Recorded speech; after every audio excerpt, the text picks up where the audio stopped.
Hiya Nine, I hope everyone's well, everyone's healthy, everyone managed to enjoy the bank holiday.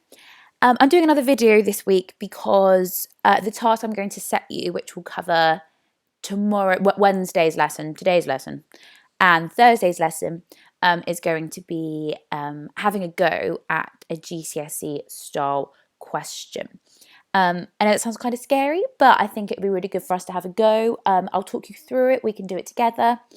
But it's really good practice, and the more we do now and the more practice we get in, the easier it will be when we sit down and do the questions properly together.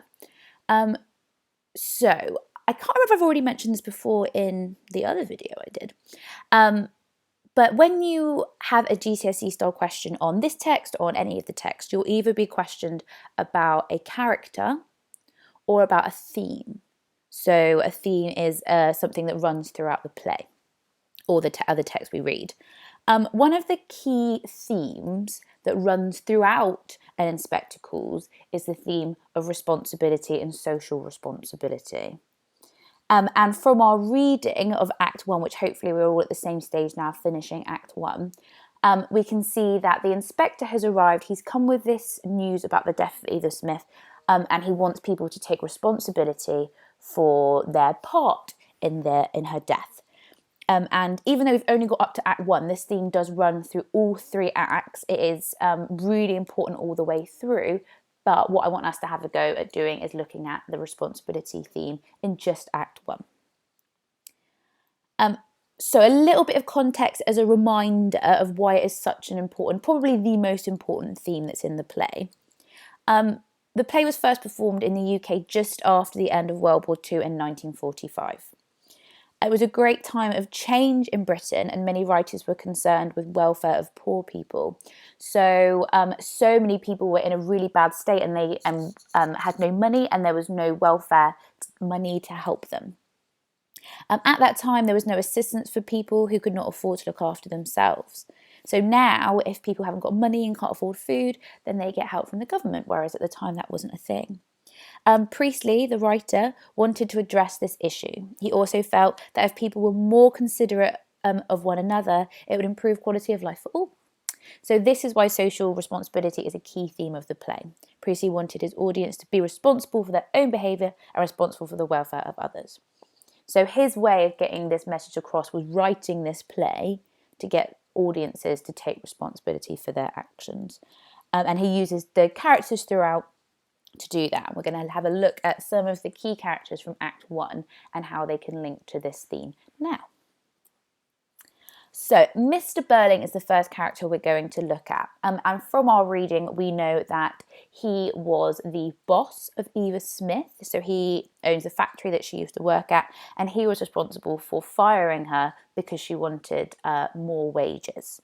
So her and other women at the factory were on really poor pay. They wanted some more, and he said no and fired her as a result. One of the key quotes to link Mr. Burling to responsibility, I would say, from Act 1 was when he says, if we were all responsible for everything that happened to everybody we'd had anything to do with, it would be very awkward, wouldn't it? So how does that link to responsibility? Here he dismisses the idea of taking responsibility of others. He's saying, well, I can't take responsibility for every single thing that happens to anybody. Which, in other words, I can only take responsibility for myself. He uses the adjective awkward, which suggests that the idea of looking after other people or helping other people makes him feel uncomfortable. So he's not comfortable with the idea of taking responsibility for other people or helping other people. And this just adds to that really capitalist character. If we're linking to context here, Priestley uses Burling's insensitive character to show what is wrong with capitalists. So Priestley uses Mr. Burling as an example of what's wrong with society. Audiences aren't supposed to like Mr. Burling. We're supposed to think that he's being really horrible and insensitive, even after being told that Eva Smith died. So the audience will think, oh, I don't want to be like him. I don't want to be a capitalist. Oh, maybe I should be more of a socialist like Priestley. Sheila also linked quite heavily to the human responsibility in Act 1. We know that she was responsible, or partly responsible, for Eva Smith losing her job at Millwoods because she supposedly sniggered or smiled while Sheila was trying on a dress. Her attitude and response to the death of Eva Smith and the news from the inspector is different than her father. So she reacts in a different way. She's more upset about the news. Maybe not quite as much initially, but she does become upset about it, and she does try and take responsibility for her actions, whereas Mr. Burling does not.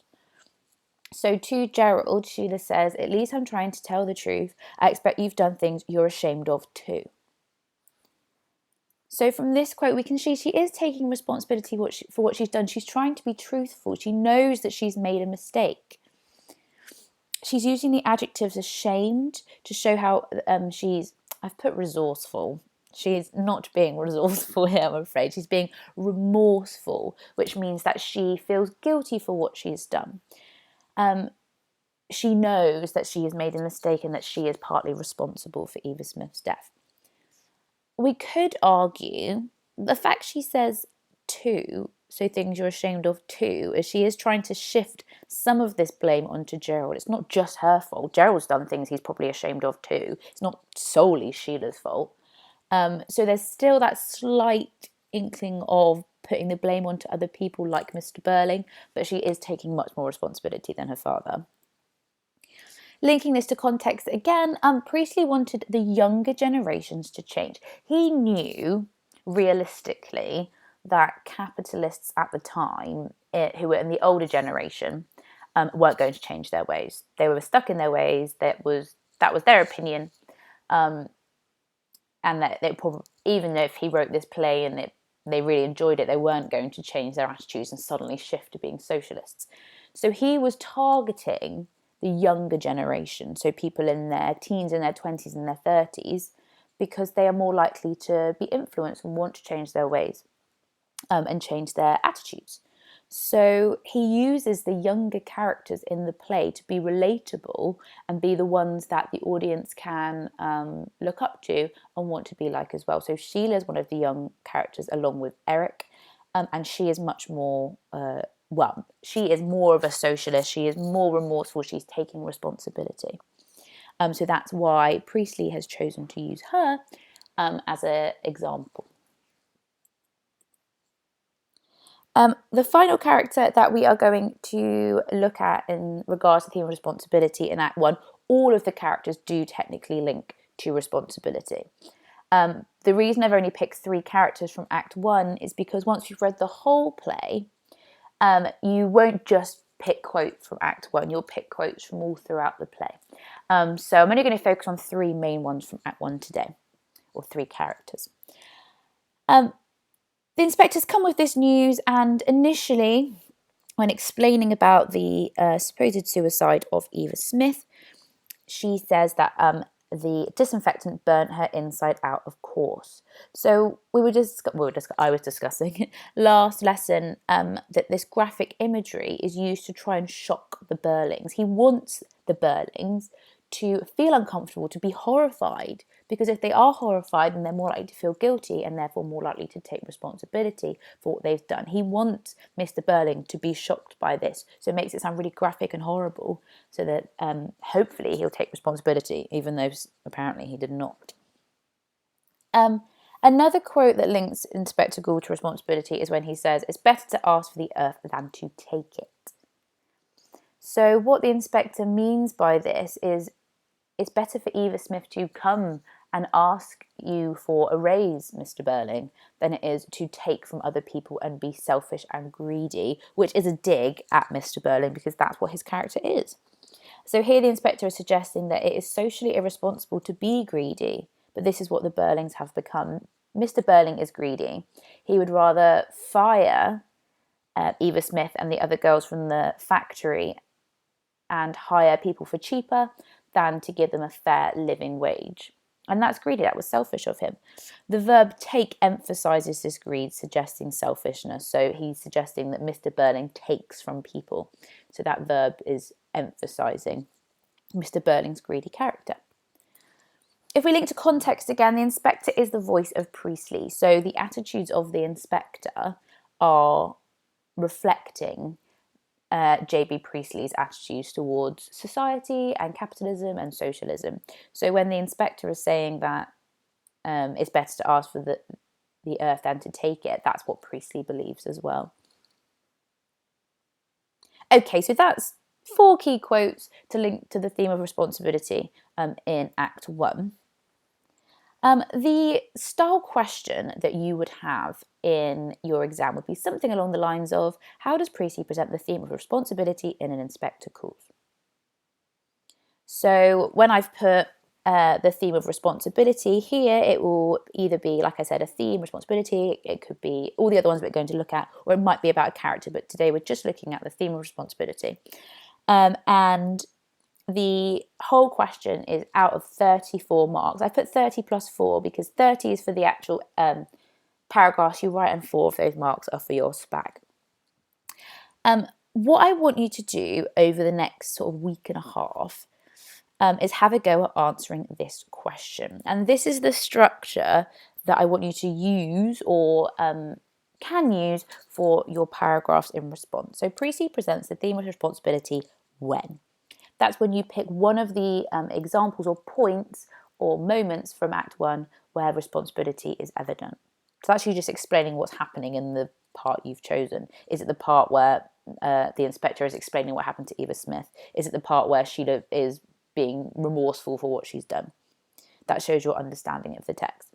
The quote, and that's when you add one of the quotes. You can pick the ones that I've shown on the PowerPoint, or you can find your own if you want to. It's completely up to you. So this quote suggests, or it shows, or it links to the theme because that's when you explain what your quote means or what it's suggesting about the character or how they feel. The use of the word or device is when you zoom in on something specific from your quote. That's when you can talk about the adjective use, or you can talk about the graphic imagery, etc. That's when I want to see some subject terminology if you can. Zoom in on something specific. You then need to add context. The reason I've just put add context is because there's no real sentence starter for context because it changes per point. But I want you to add something contextual at the end of each paragraph. So is it that J.B. Priestley is using Sheila to represent the younger generation? Is it that J.B. Priestley wants to share his socialist attitudes and therefore uses the inspector? Use the points from the PowerPoint, or you can use your own research. It's completely up to you. But I would like you to attempt to do 3 paragraphs using this structure. You can change it slightly so they're not all exactly the same, but that's all of the 4 points that I want to see when you write your paragraph. Like I said, I'm going to give you, this will cover 2 lessons, so do try and spend sort of like 45 minutes up to an hour writing this, and ask me any questions as we go along. It's our first attempt at a GCSE question, although for reassurance we were doing that earlier on in this year when we were looking at Of Mice and Men and Shakespeare. I was kind of giving you GCSE questions. So you've already written GCSE essays and you did so really, really, really well. So this is nothing to be worried about. I know you can do this. But try your very best, and I really look forward to reading these. Look forward to hearing from you all.